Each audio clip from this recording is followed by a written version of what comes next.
I set myself up for success by changing the message in my head. You can do that. Look at your supersize you. What is your emotional driver that had you reaching those goals that you reached? What was that gut-wrenching feeling that had you going day after day after day to hit that goal?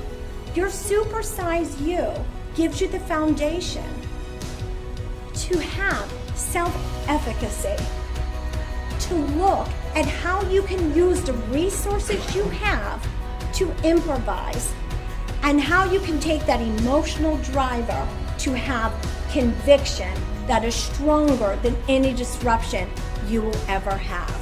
So I will leave you with one last question.